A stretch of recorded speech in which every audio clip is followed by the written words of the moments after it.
이게 무슨 소리입니까? 골수만 보지 말라는 얘기를 어떤 분들이 누구에게 하신 건데요. 최근에 이게 민주당과 관련된 내용인데요. 민주당의 여러 가지 지금 관심사 중에 하나가 이제 조국 전 장관 얘기가 끊임없이 등장을 해요. 그리고 이 얘기에 대해서 굉장히 뭔가 할 거라고 얘기하신 분도 계속 등장하고 있어요. 우선 관련 영상부터 확인해 보겠습니다. 저는 출마할 것 같아. 그리고 그 워딩을 네. 잘 보면은 네. 민주당의 선택을 하지 않고 저는 신당 창당을 하지 않을까. 새 길을 간다고 했잖아요. 예. 없는 길인데. 네. 그런다고 하면은 나는 무소속 혹은 신당 창당의 가능성이 있는데 네. 저는 신당 창당에 더 무게를 둡니다. 예. 이 조국 전 장관을 아마 이분이 뭐 그 총선에 나온다라는 거를 떠나서 제가 보기엔 이분이 중심이 되는 당을 사람들이 지금 준비하고 있는 것 같다는 생각이 들거든요. 자, 박지원, 손혜원 두 분은 뭔가 이거 갈 것 같다. 가능성 있다. 괜찮다. 약간 이런 분위기의 얘기를 꺼내는데요. 그렇다면요. 여론은 어떤지 좀 보겠습니다. 최근 관련 조사 결과가 있었어요. 여기 화면에 있습니다. 조국 전 장관 총선 출마에 대해 어떤 의견을 갖고 계십니까? 이렇게 물어보는 여론조사가 있습니다. 우선 전체를 보겠습니다. 그래서 전체라는 거는요. 무슨 뭐 지지정당 상관없고요. 뭐 지역 상관없고 그냥 전체를 다 본 거예요. 평균적인 거죠. 일단 찬성은 33.7. 반대가 반을 넘는군요. 53.1. 반대가 훨씬 넘습니다. 물론 여기 회색 지대가 있는데요. 얼마 안 되고요. 일단 과반 이상이 나오지 마세요. 내키지 않아 하는 거예요. 반대하고 있습니다. 그런데요. 이걸 압축을 하겠습니다. 요 응답하신 분들 중에서 민주당을 지지한다고 밝히신 분만 따로 봅니다. 여긴 거꾸로 반대로 찬성이 더 높아요. 과반 넘어갔습니다. 56.1. 그렇다면 전체 여론과 민주당 지지층의 여론은 사뭇 다른 겁니다, 지금요. 자, 그리고 여기 지금 소개는 안 되는데요. 무당층, 그러니까 지지정당이 없다고 밝히신 분들에서는요, 반대가 역시 높아요. 그러면은 전체에서도 반대가 높고 무당층에서도 반대가 높지만 민주당 지지층만 찬성이 더 높은 상이 나온 겁니다. 자, 김재원 최고위원. 이 여론조사 결과 지금 제가 설명을 드렸는데 그럼 만약에 조국 전 장관이 출마를 해요. 그럼 이른바 무당층, 중도층이 민주당에 등을 돌릴 수도 있는 거 아닙니까? 이 여론조사 결과라면요. 이거 어떻게 전망하세요?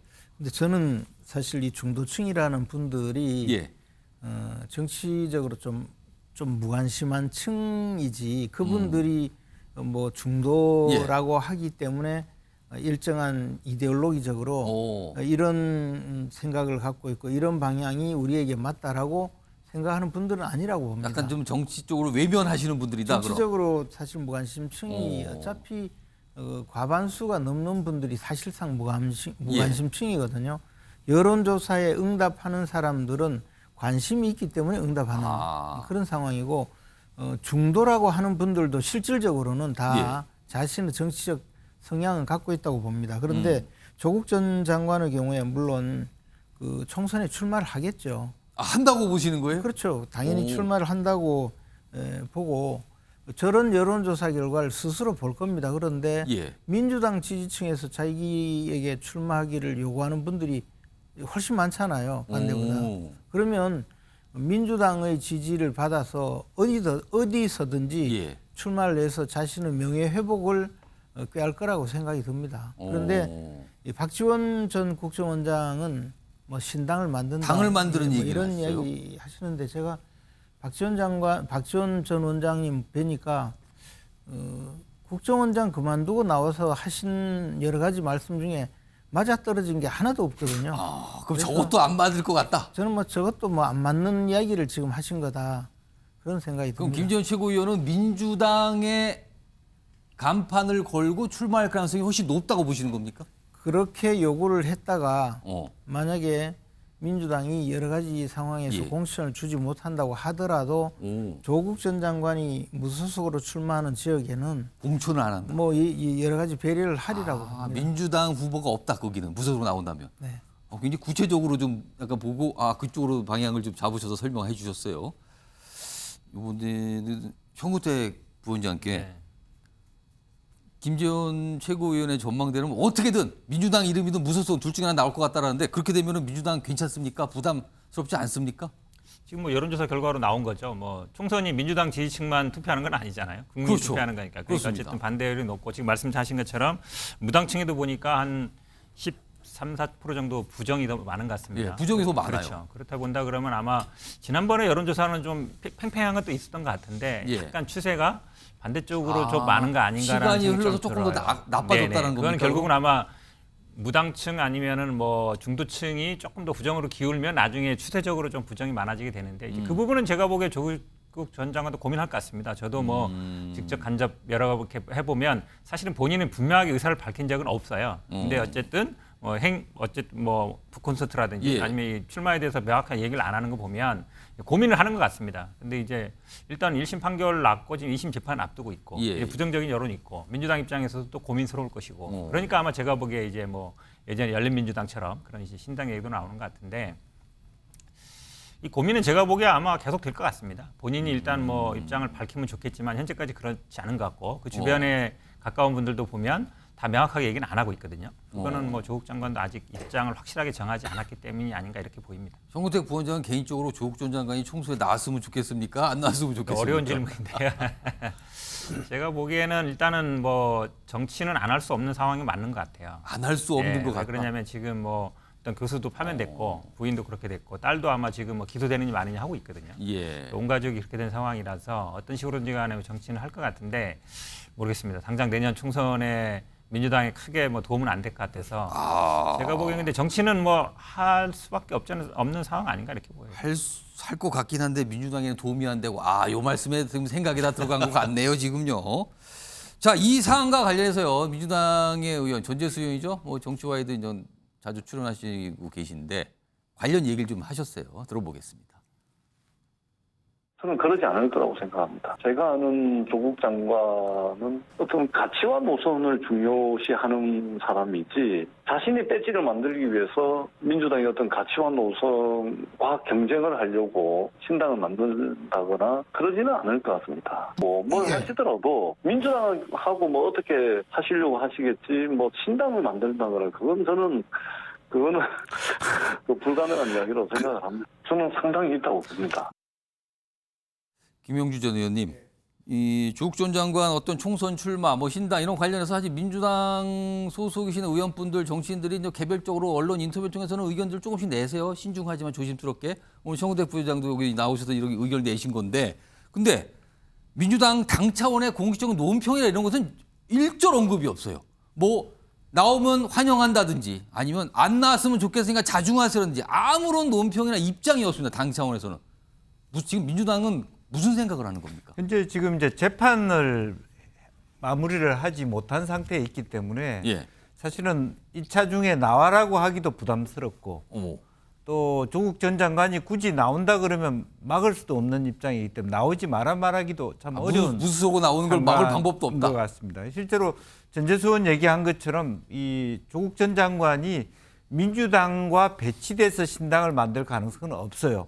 그러나 역설적이게도 본인의 처지가 예. 민주당에서 나왔을 때 상당히 민주당이 어려울 수 있어서 주변 사람에 의해서 예. 무소속이거나 신당을 찾아서 그렇게 당선돼서 다시 민주당으로 들어가는 그런 행보의 가능성 분명히 있을 수 있다. 우회로인가요? 그러면은 그거는? 네, 저는 그런 의미를 박지원 대표, 전 원장 같은 경우는 미리 볼 수 예, 있다. 왜냐하면 지금 내년 총선을 앞두고 여야 모두가 일정 정도 어떤 뭐 정치적으로 출렁거릴 수도 있기 때문에 예. 이제 그런 의미에서 새로운 민주당의 어떤 주변 정당의 말하자면 존재가 필요할 수도 있는 것이거든요. 항상 그래왔고 현재 국민의힘 주변에 상당히 그런 정당이 이미 많습니다. 예. 거리에 현수막에 보면 굉장히 거구 정당부터 종종 정당들이 많기 때문에 민주당도 심지어 그럴 수 있다. 민주당에서도 그런 정당이 필요하다는 분도 있거든요. 그래서 본인의 스스로가 새로운 정당을 만들어야지 이런 의미로서가 아니라 현재 자기의 위치가 민주당 안에서 내가 공천을 받겠다고 말하기도 참 송구스러운 예. 입장입니다. 그러나 어쨌든 당선 가능성도 있기 때문에 예. 그런 부분들을 자기 지지자들과 함께 고민해야 될 시점이다. 그래서 이거는 서로 상호 충돌적인 관점이라기보다는 이게 굉장히 유연하게 그런 판단이 될 가능성이 많다. 저는 그렇게 그럼 봅니다. 제가 추가로 드리면 질문을 조국 전 장관이 어떤 밖에서 생긴 신당의 이름으로 또는 무소속으로 총선에 출마하면 어떤 지역구로 출마할 거 아니에요? 그럼 민주당은 그 지역구에 후보를 안 낼 걸로 보십니까? 그렇게 볼 수도 있죠. 오. 내부적으로는. 네. 저는 뭐 그런 가능성도 있고 또 경우에 따라서는 예. 굉장히 뭐 지금 현재 말하는 민주당 지지층이 56%라고 하는 지지를 하고 있습니다만은 상황에 따라서는 다음 이제 재판의 결과가 공천을 줄 수 없는 상황으로 갈 수 있고 민주당 지지장도 입장이 바뀌었을 때는 더 이상 그때는 어쩔 수 또 없는 상황. 민주당 후보를 내서 경쟁을 시켜야 될 수밖에 없는 상황이 올 수도 있다. 저는 그렇게 봅니다. 그러니까 2심 재판 결과가 언제 나오느냐, 어떻게 나오느냐, 이게 지금으로선 변수인 것 같기도 합니다. 이런 상황에서요. 다음 화면 좀 볼까요? 어제 민주당에서 이제 고문단들이 당 지도부에 뭔가 얘기를 좀 했는데 이 핵심이 바로 이거예요. 어제 이제 비공개 간담회 내용이 좀 알려졌거든요. 너무 골수 지지층만 상대로 정치하면 안 됩니다. 중도층 의식해야죠. 거기가 표가 있는 건데 민주당 그 중도층 잡고 있습니까? 뭐 이런 조언들이 좀 있었다 그러죠.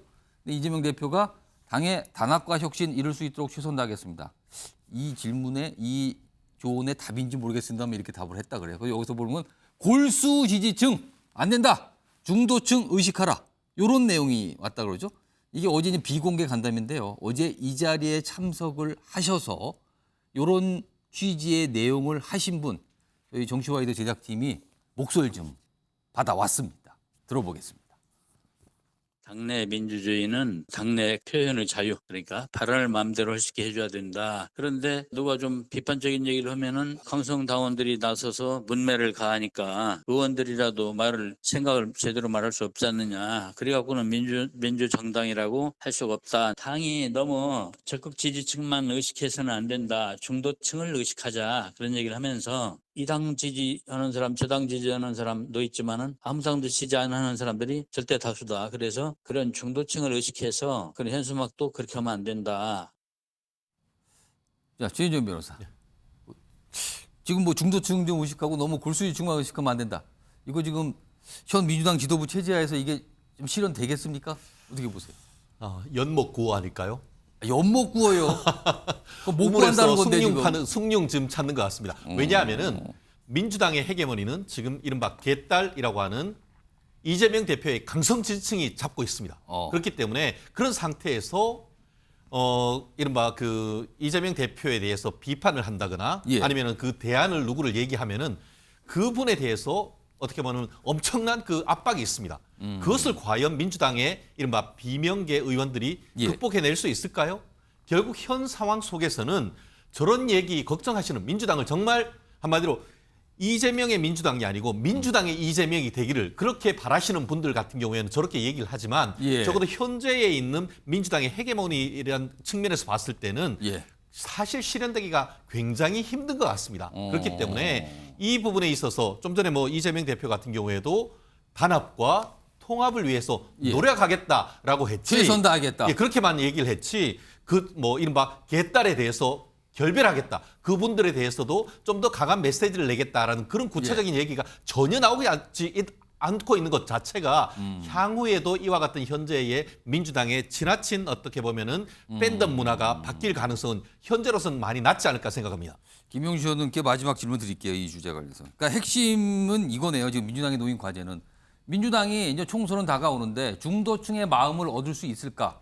뭐 지역으로 보면 수도권의 마음을 얻을 수 있을까? 뭐 이런 거예요, 지금요. 이거 네. 어떻게 보십니까? 뭐 중도층을 그 마음을 얻어야 되죠. 그러나 기본적으로 민주당 스스로의 정체성 자체도 놓아버리면 예. 사실 더 어려울 수 있습니다. 따라서 상당히 현재 왜냐하면 이것은 상대적인 거예요. 진영 간 어떤 대립 구도라는 것은 서로 간에 한 40%씩을 갖고 있습니다. 그것까지를 모아해가면서 무작정 중도로 가져갈 수 없다. 자칫 잘못하면 그것마저도 네. 잃어버릴 수 있다. 그런 의미에서 조금 더 이재명 체제가 좀 유연성을 가질 필요는 있겠습니다. 너무 강성으로만 간다라고 하는 것은 지양해야 되지만 예. 그러나 기본적으로 현재 우리 당원들은 아까 그 조국 전 장관의 여론조사에도 나왔다시피 윤석열 정부가 가져다주는 너무 뭐 전 정권 탓, 무조건 검찰이 주도해서 막 수사하고 보는 예. 이런 어떤 뭐 소위 압구정이라고 하는 그런 부분에 대한 또 공감대가 크기 때문에 현재로서는 그 체제를 유지하면서도 일반 국민들이 봤을 때 너무 예. 민주당이 강성으로만 간다는 생각을 안 하도록 조금 더 조율할 필요는 있다 그렇게 보여집니다. 과거 총선쯤 보면요. 총선을 앞둔 직전의 연말 아니면 해를 넘어서 1월 달 그때쯤이야 정당들이 많이 움직인 것 같아요. 뭔가를 바꾸면 그때 확 바꿉니다. 그래서 아직은 시간이 좀 더 있어서 서로 눈치를 보고 고민을 하고 있는 게 아닐까 싶기도 합니다.